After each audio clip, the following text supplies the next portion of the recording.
मीरा का एक भजन था, बोले ऐसा रंग लगाओ धोबी चाहे सारी उम्र धोता रहे वो रंग ना छूटे। धोबी धोए चाहे सारी उम्र यार, और अपने रंग में मुझे रंग लो। तो हमारे जीवन में रंग कैसा होना चाहिए? जीवन में रंग होना चाहिए भक्ति का, हमारे जीवन में रंग होना चाहिए प्रेम का, हमारे जीवन में रंग होना चाहिए योग का, देशभक्ति का, और हमारे जीवन में ऐसा रंग हो अध्यात्म का कि जो कभी छूटे नहीं और आप मानव से महामानव बन जाएं, ऋषि बन जाएं, देवता बन जाएं। अच्छा, लाइफ में जो किसी भी सेक्टर में जब सक्सेस होता है तो उसको खुशी मिलती है कि नहीं मिलती? तो वो खुशी स्थायी होती है अस्थायी होती है? तो आप इतने अच्छे बनो अपने जीवन में सब तरह से, ज्ञान से, वाणी से, व्यवहार से, आचरण से, स्वभाव से, कि सारी दुनिया कहे कि भाई इसके जीवन में आचार्य कुलम में जाके, गुरुकुलम में जाके, विश्वविद्यालय में जाके, इसके जीवन में श्रद्धे गुरु जी के पास आके, आचार्य जी के पास जाके, स्वामी रामदेव के पास जाके इनके जीवन में ऐसे रंग भर गए कि भाई जीवन हो तो ऐसा हो। ऐसा आपका जीवन हम देखना चाहते हैं। और फिर आज ये होलिका का भी दहन करते हैं ना, तो ये होलिका की भी कहानी जुड़ी हुई है ऐसा मानते हैं। तो वहाँ मूल रूप से तो ये यज्ञ यही। अच्छा, लोग होलिका के नाम पर क्या करते हैं? लकड़ी इकट्ठी करते और उसको फूंक देते हैं। और मैं तो पूरे देश भर में घूमता हूँ, कई जगह तो गुरुजी ऐसे बहुत बड़ा ढेर लगा देते हैं। जैसे अपनी यज्ञशाला है ना, तो ये तो थोड़ी बड़ी है, इससे आधी कर दो करीब। छोटी वाली यज्ञशाला है उधर बेटियों की तरफ, इतना बड़ा ढेर लगा देंगे और उसमें आग लगाएंगे और फिर कहेंगे होली जला दी हमने, तो और प्रदूषण कर दिया। तो होली जलाओ अपने दोषों की, अपने विकारों की। हमें क्या कोई कमजोरी नहीं है? थोड़ी होती है ना। सबसे बड़ा दोष तो अज्ञान का, फिर अज्ञान के बाद अगला दोष आता है अहंकार का, फिर अगला दोष आता है अकर्मण्यता का। ये तीन दोष हैं, इनके बाद फिर इनकी लंबी चौड़ी संतान है। तो आज संकल्प लो कि आज से अपने जीवन में, अपने मन में, अपने मस्तिष्क में हम एक क्षण के लिए भी अज्ञान, इसका दहन करो। और अज्ञान जनित हैं सारे दोष, वो तो कितनी संख्या गिन लो इनकी।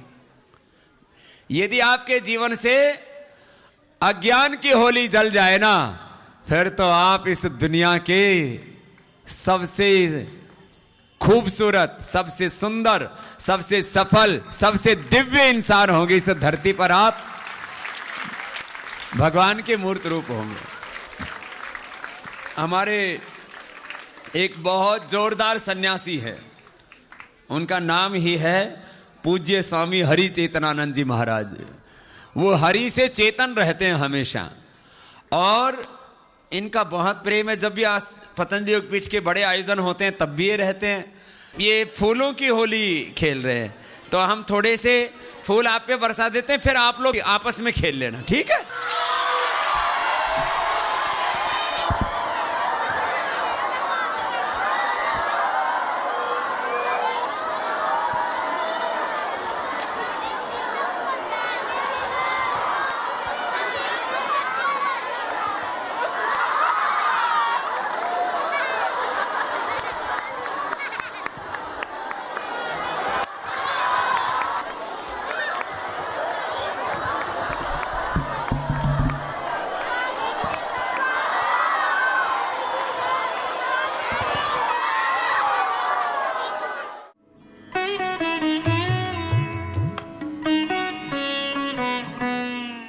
इससे पूर्व पूज्य स्वामी जी महाराज के सानिध्य में योग ग्राम के निरामयम में चल रहे योग एवं प्राकृतिक चिकित्सा शिविर के दौरान योग साधकों के साथ स्वामी जी महाराज ने फूलों की होली खेलकर साधकों को अपना आशीर्वाद दिया। ये होली ऐसी हो कि अब आपके जीवन की जो हैप्पीनेस है, आपके जीवन की खुशी है, प्रसन्नता है, ये मिटना, ये खुशी आपकी घटनी नहीं चाहिए, है ना?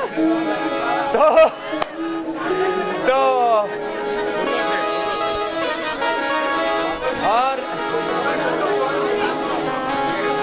भी देंगे, ठीक है? सब किसी को, तो सब किसी को मिलेगा, ठीक है?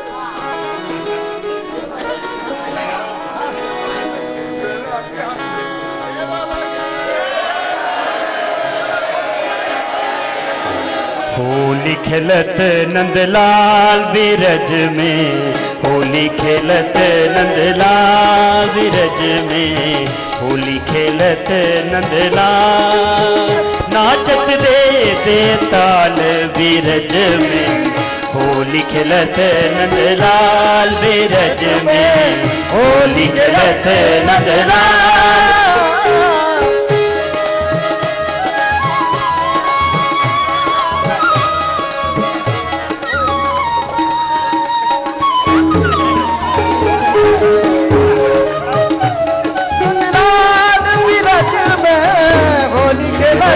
नंदलाल बिरज में, होली खेलत नंदलाल।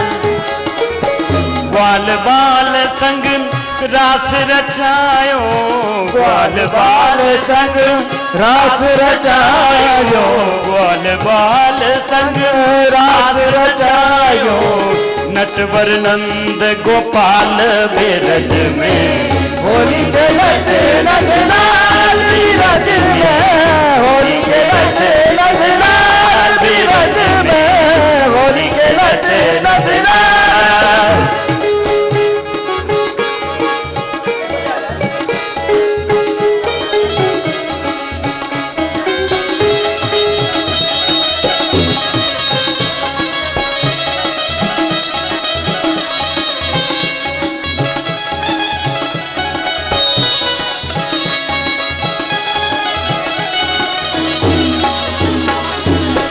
बाजत ढोलक झांझ मजीरा, बाजत ढोलक झांझ मजीरा, गावत सब मिले आज कबीरा, गावत सब मिले आज कबीरा। बाजत ढोलक झांझ मजीरा, बाजत ढोलक झांझ मजीरा, गावत सब मिल आज कबीरा, गावत सब मिली आज कबीरा, नाचत दे ताल बिरज में, होली खेलत नंदलाल बिरज में, होली खेलत नंदलाल बिरज में, होली खेलत नंदलाल बिरज में, होली खेलत नंदलाल।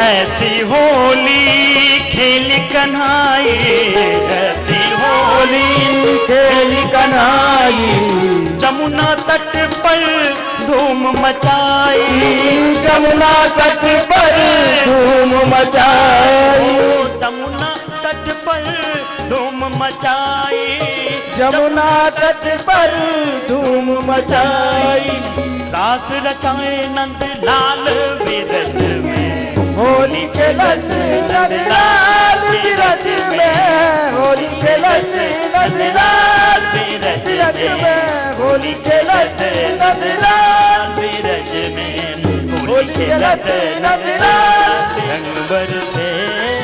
रंग बरसे दरबार गुरु के दर, रंग बरसे।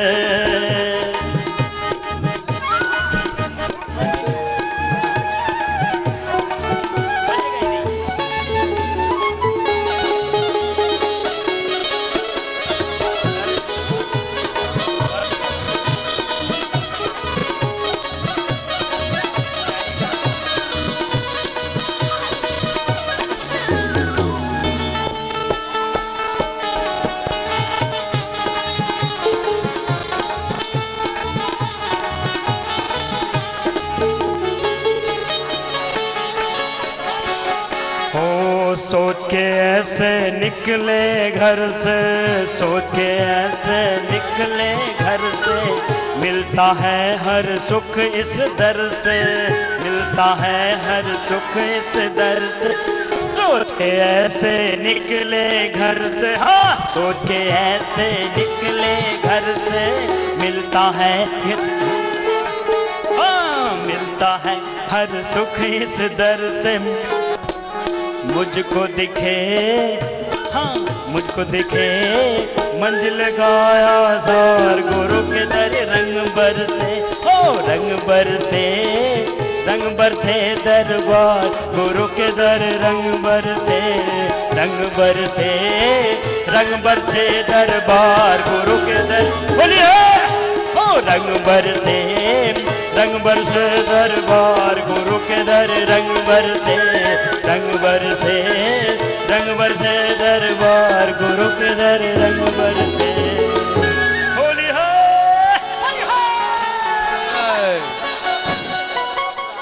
कल योग ग्राम स्थित निरामयम के उद्घाटन के अवसर पर केंद्रीय वित्त मंत्री श्री अरुण जेटली जी व वरिष्ठ पत्रकार श्री रजत शर्मा जी ने भी पूज्य स्वामी जी व आचार्य जी के सानिध्य में फूलों की होली खेली।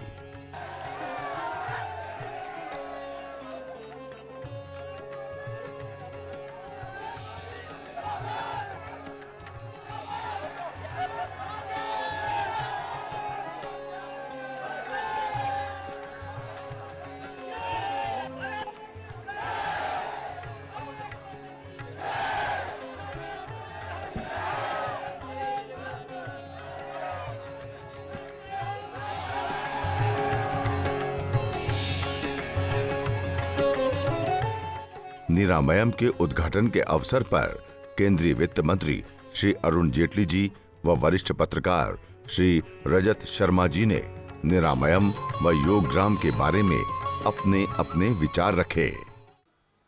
स्वामी जी, अरुण जी, अन्य महानुभाव, आज कुछ बहुत ज्यादा कहने का समय तो नहीं है, लेकिन जो योग ग्राम का नया स्वरूप आज मैंने देखा है उसे देखकर बहुत गर्व हुआ। मैंने विदेश में, ऑस्ट्रिया में, जर्मनी में ऐसे बहुत सारे केंद्र देखे हैं जहां इस तरह की सुविधाएं होती हैं, और मैं आपसे कह सकता हूं कि जो योगग्राम की सुविधाएं और योगग्राम के चिकित्सा के तरीके आज मैंने देखे वो उन सब से कहीं बेहतर हैं। जब कुछ समय पहले मुझे ऑस्ट्रिया में एक ऐसे चिकित्सा केंद्र में जाने का मौका मिला था, तो जब आचार्य बालकृष्ण जी को पता चला तो उन्होंने कहा था कि मैं इसको चुनौती के तौर पर स्वीकार करता हूं और ऐसा केंद्र बनाएंगे कि आप कभी विदेश नहीं जाएंगे ऐसे कार्यक्रम के लिए। तो वो चुनौती उन्होंने स्वीकार की, आज उसको पूरा कर लिया। मैंने अपनी आंखों से देखा और मैंने उन्हें इस बात का वादा किया है कि जैसे ही समय मिलेगा मैं यहां आकर के इस योगग्राम में रहूंगा कुछ दिन स्वास्थ्य लाभ करने के लिए। स्वामी जी के बारे में क्या कहूं, स्वामी जी ने देश भर में योग का जिस तरह से प्रचार प्रसार किया, पूरी दुनिया में आयुर्वेद का प्रचार प्रसार किया, बड़ी सरलता से, सहजता से, और बाद में स्वदेशी का प्रचार किया, उसकी ताकत शुद्धता है।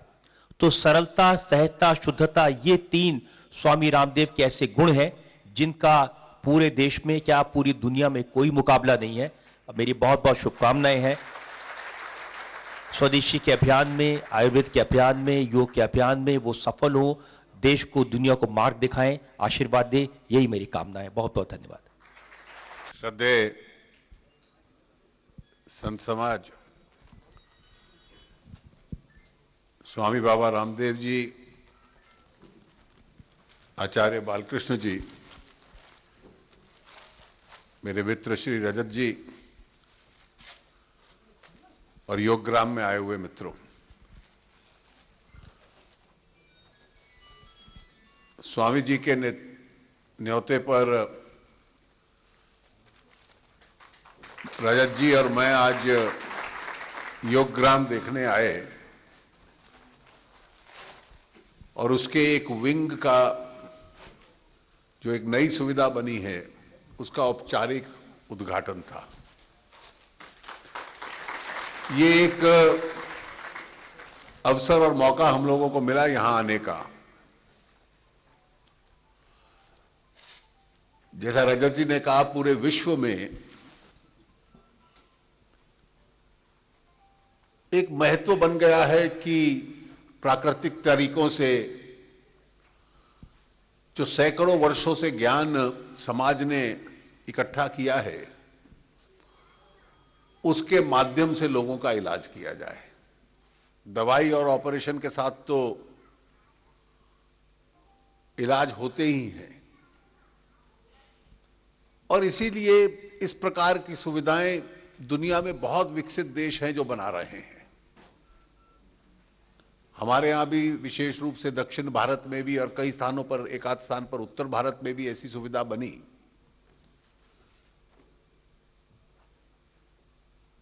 लेकिन एक ये नया जोड़ जो आज हुआ है और इसका जो आने वाले कल में भी विस्तार होने वाला है, मुझे लगता है ये योगग्राम अपने आप में बहुत अद्भुत सुविधा रहने वाली है।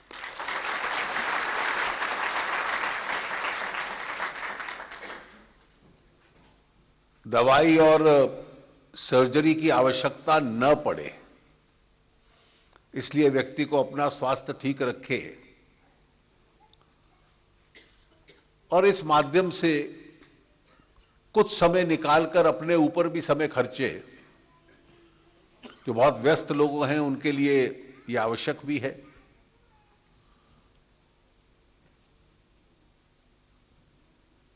वैसे हमारे समाज में एक परंपरा है कि जो लोग एक चीज के विशेषज्ञ होते हैं वो अपना ध्यान केवल उस दिशा में देते हैं। बहुत कम लोग होते हैं जिनको जीवन के बहुत अन्य अन्य विषयों के बारे में चिंता होती है। मतलब एक नाम अगर हम हाल का इतिहास देख ले तो गांधी जी का आता है। शायद ही जीवन का कोई पक्ष था जिसके संबंध में वो नहीं लिखते थे। उन्होंने अर्थव्यवस्था पे भी लिख दिया, स्वास्थ्य पे भी लिख दिया, राजनीति पे तो लिखते ही थे।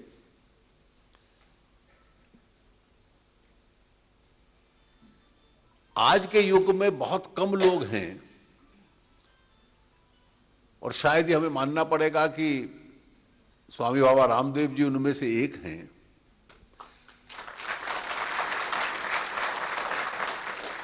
मुझे मालूम नहीं कि जो औपचारिक ज्ञान किसी स्कूल, कॉलेज, विश्वविद्यालय से मिला वो किस विषय में मिला था। गुरुजी बैठे स्वामी जी के गुरुजी बैठे हैं जहां से ज्ञान मिला इनको।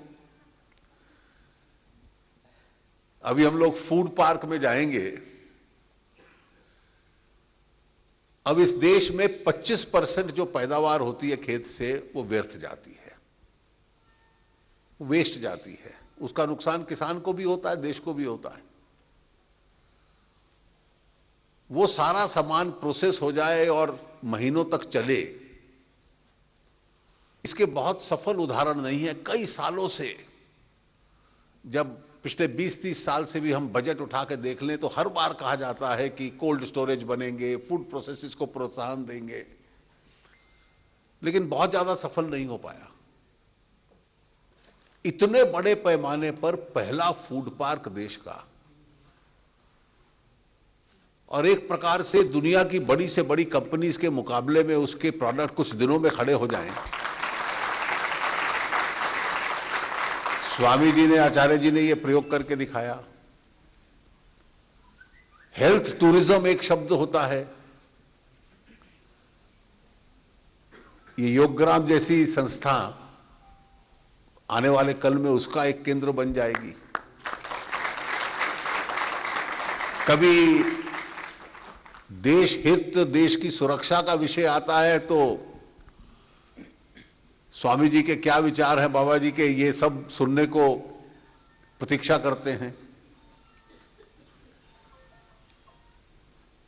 समाज में स्वच्छता आए, इसके लिए इतना बड़ा आंदोलन कर देना, और योग को तो घर घर पहुंचाने का काम, इतनी पुरानी विरासत हमारी, सैकड़ों सालों से विरासत थी, लेकिन घर घर तक पहुंचाने का काम किया तो स्वामी जी ने किया। मैं केवल एक किस्सा स्वामी जी को याद होगा। आज से 5-6 साल पहले स्वामी जी का अर्थशास्त्र में भी रुचि हो गई और आपने एक दर्शन बनाया कुछ अपने साथियों के साथ, और सबसे अधिक बहस मेरे साथ इनकी, हम लोग विपक्ष में थे तब, तो एक दिन अपना झोला लेकर रजत जी के घर घंटों तक मुझे समझाते रहे और मैं इनसे तर्क करता रहा। फिर इन्होंने कहा इस पे सार्वजनिक बहस करेंगे। तो हम दोनों एक दिल्ली के बड़े फीकी ऑडिटोरियम में, उसमें लगभग 1-1.5 हजार चार्टर्ड अकाउंटेंट, उन सब ने स्वामी जी से और मुझसे घंटों तक प्रश्न पूछते रहे और बड़ी अच्छी बहस चलती रही। मैं इनको बताता रहा कि इसमें क्या कमजोरियां हैं, ये मुझे बताते रहे कि इसमें क्या ताकत है। मैं केवल इतना बता सकता हूं आज कि उस बहस में से जो विचार निकले वो पूरे तो संभव भी नहीं थे, आज भी संभव नहीं है, लेकिन 3 चीजें उससे पहले कोई बहस नहीं करता था,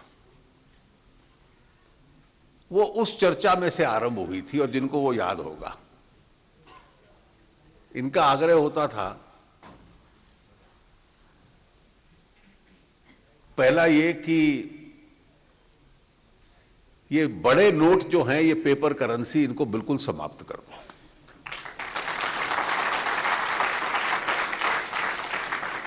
और ये तर्क दिया करते थे कि जितनी भी समाज में तकलीफ आती है, भ्रष्टाचार से लेकर काला धन तक, आर्थिक तकलीफ आती है, वो उसी में से उत्पन्न होती है। समाप्त तो नहीं, लेकिन कम किया जाए, ये विचार ने स्वीकृति पकड़ी। दूसरा तर्क होता था कि सारे टैक्सेस समाप्त करके केवल एक टैक्स रखो, एक आदमी के ऊपर एक रहे, उससे आपका कलेक्शन भी ज्यादा होगा, टैक्स की चोरी भी नहीं होगी, आदमी व्यक्ति को तकलीफ भी नहीं होगी। पूरा तो नहीं लागू हो पाया, डायरेक्ट टैक्सेस हैं, इनडायरेक्ट टैक्सेस हैं, लेकिन 1 जुलाई से सारे इनडायरेक्ट टैक्सेस समाप्त होकर केवल एक बचेगा और वही एंड में लगेगा जो ट्रांजैक्शन टैक्स आप कहा करते थे। ये ट्रांजैक्शन टैक्स नहीं है, लेकिन दूसरे स्वरूप में आया। और वो जो बहस थी, तो मैं एक दिन इनको कह रहा था कि उस वक्त बड़ा हम लोगों का मतभेद रहता था, अलग अलग इसमें क्या कठिनाई आएगी। और तीसरी ये बार बार कहते थे कि समाज में प्रचार करो कि पेपर करेंसी के स्थान पर प्लास्टिक करेंसी की तरफ लोग चले जाएं। मुझे लगता है कि जैसा मैंने आरंभ में कहा कि राष्ट्रीय सुरक्षा, स्वच्छता, देश हित, अर्थव्यवस्था, स्वास्थ्य, फूड पार्क, इंडस्ट्री, खेती, शिक्षा, तो मुझे आज तक समझ नहीं आ पाया कि स्वामी जी के गुरुजी ने कौन से विषय में शिक्षा और ज्ञान दिया था कि स्वामी जी के साथ इन सब विषयों पर चर्चा करने में आनंद भी आता है और एक खुली चर्चा भी होती है। और जो इस समाज के अंदर भीतरी ताकत थी, पतंजलि के माध्यम से उसको विश्व के सामने 2 व्यक्ति इस प्रकार से रख दें जिसके लिए बड़ी बड़ी दुनिया की कंपनियां लग जाती हैं, ये उस ताकत का एक परिचय स्वामी जी ने और आचार्य जी ने दिया है। हम सब से ये श्रद्धा के पात्र हैं और मैं अपनी ओर से भी और पूरे समाज की ओर से आप दोनों का इस विशेष काम के लिए बहुत बहुत आभार और आपको बहुत बहुत शुभकामनाएं।